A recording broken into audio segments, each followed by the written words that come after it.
Hi everyone, here's what's bothering me today. This is part two of injustices against Indigenous Canadians, hence why I'm wearing the same clothes. So, in the last video, we talked about Indigenous slavery and early injustices and the extinction of the Beothuk people. Now we're going to talk about the horror show that happens after Confederation, or what we'll call post-Confederation, when Canada became a self-governing dominion as part of the British Empire in 1867. So I guess we should start with the creation of reserves. The creation of reserves, and really enshrined by the Indian Act, was the continuation of previous treaties and agreements that had been made with the Crown. And what's interesting about reserves is that they're actually federal land. Native people don't hold title to reservation land. And they were often created on less valuable land because, of course, we needed all the best land for the white people. And the Canadian government acted on behalf of the Crown, which is why here in Canada you'll hear Crown land a lot. And that's really the start of the horror show, because we wanted to try and control natives to make them more sedentary. Having them constantly moving around wasn't good for business. So shortly after the creation of Canada, the government bought Rupert's Land from the Hudson Bay Company, which was a huge tract of land in central, northern, and western Canada that pretty much encompassed the entire Hudson Bay water drainage system. And with the acquisition of this land, and with the British colony of British Columbia on the west coast, and with America expanding to our south, we thought, oh boy, we need to get west in a hurry, which is why previous treaties, and of course our abuses and violations of them, start to be replaced by what are called the numbered treaties. And the numbered treaties were a series of treaties signed with native bands, councils, and tribes in northwestern Ontario and what we now call the Canadian Plains between 1871 and 1921. And I don't remember which tribes signed which numbered treaties, but that should tell you all you need to know in terms of we just had to number treaties because we needed to get west in a hurry. And how did we get west in a hurry? With the RCMP, or rather their precursor, the Northwestern Mounted Police. Now, the Northwestern Mounted Police were pretty much founded as a colonial police force, and the RCMP is very much continuing this proud tradition to this day. They were started in 1873, the Northwestern Mounted Police, that is. They were started in 1873 to try and maintain order in all this new land that we bought. And they tried to help create and foster a lot of these numbered treaties. And part of how they tried to manage these treaties is with the creation of various different forts where they could trade various goods and supplies with the natives, and also start to serve as a protectionary force to make the way safe for settlers making their way westward from Ontario on brand new railways. Now, this also led to the overhunting of buffalo or bison, whichever you prefer to call them. And this results in natives becoming dependent on supplies issued from these forts and supply depots to avoid starvation. So, we trap natives on less than ideal land, and we make them sedentary so that they can't follow the herds of buffalo the way they and their ancestors had before. And now we're making them dependent on police and government institutions in order to survive in their land. You see how this is starting to get really sinister and terrifying? And then, again, with, these reserves, we get to what's called the pass system. Now, the pass system was, I believe, it was from the 1880s until the 1940s, where, any Palestinians or South Africans pre-apartheid, tell me if you've heard this one before, you pretty much needed to have a pass to leave your reserve to either visit another reserve or go shopping or hunting in a predominantly white settler town. Struck me if that feels familiar to anyone who's had to face that. You needed written permission from an Indian agent who was normally someone from the Department of Indian Affairs or from the RCMP, or Northwestern Mounted Police, before they became the RCMP, in order to leave your community. And if you were caught without a pass, you were either incarcerated or forcibly returned to the reserve.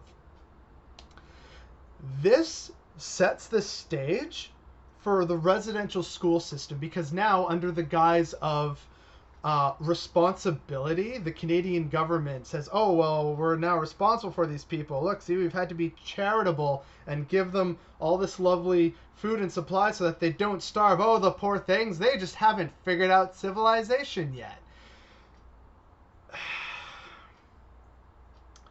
So then we start creating these schools, run predominantly by, of course, religious institutions, because can't have none of that paganism and shamanism going on. Got to get right with God. And so a lot of these schools are run by Protestant or Catholic organizations. A few are run federally, in order to pretty much do what an American writer called kill the Indian and save the man, where you kill the Indian and his savage, outdated, pagan and shamanistic beliefs, but you save the man. You make him better than he was. You remold him in your own image. Someone who's Christian and fine with commerce and capitalism and agriculture. And how did we do this? With rampant physical and sexual abuse. At its peak, the residential school system saw over 100,000 Native children being removed from their communities, placed into these boarding schools away from their homes, because, of course, if they couldn't just stay at the school and could go and leave and see their parents at a camp just outside of the school grounds, well, that doesn't get them to distance themselves from their terrible, satanic, indigenous beliefs. This is why we need to keep them in remote locations under the tutelage of strict nuns or priests, where they face abuse without any recourse. And we did this for decades, to the point that the last residential school didn't close until 1996. According to the UN, this is a form of genocide, where we stole people from their parents and their communities and tried to rob them of their language, their beliefs, their structures, their culture. Like, it's a form of genocide, and we took part in it for over a century. But no, we're not as bad as the States in our treatment of black people and natives and other immigrant groups, which we will get to tomorrow.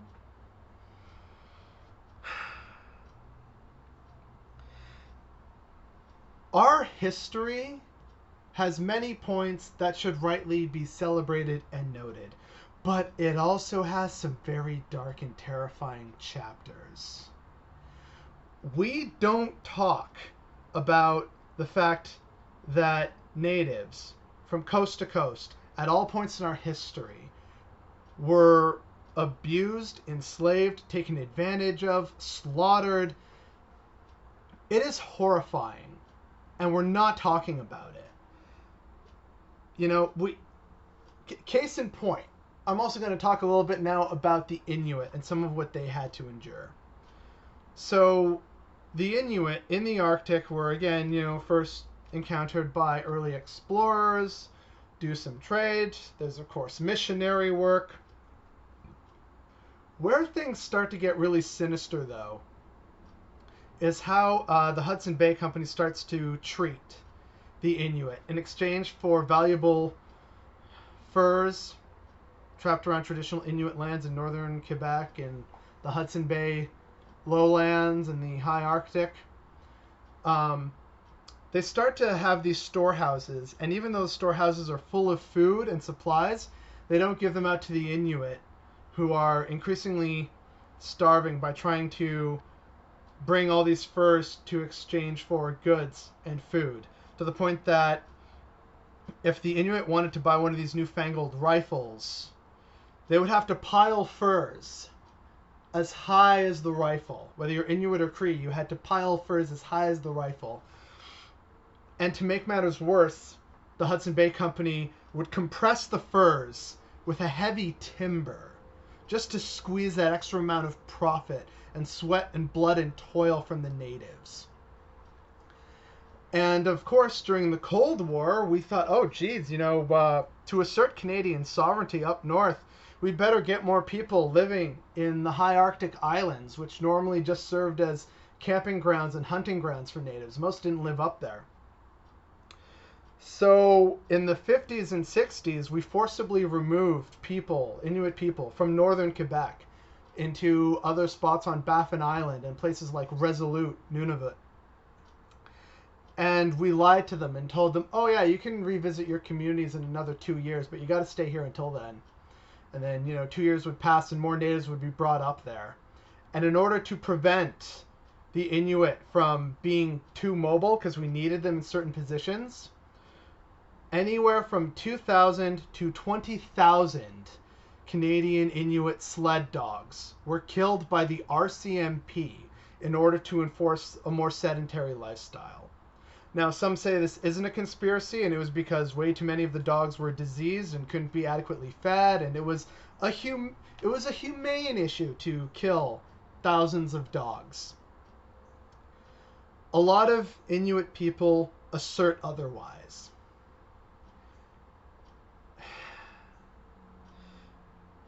We don't talk about Indigenous history in this nation, despite co-opting so much of what they've given us.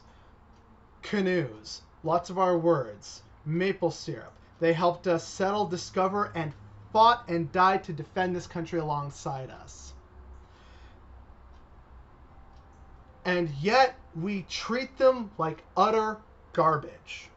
I haven't even talked about some of the more modern abuses, which I'm going to get into tomorrow, while also talking about historic injustices suffered against other immigrant communities, like the Sikhs, like various immigrant groups, like the Chinese. Don't worry, we're getting into that. This is going to be a very long, dark, and terrifying week of Canadian history. But the fact that we don't talk enough about the residential school system, or the 60s scoop, where,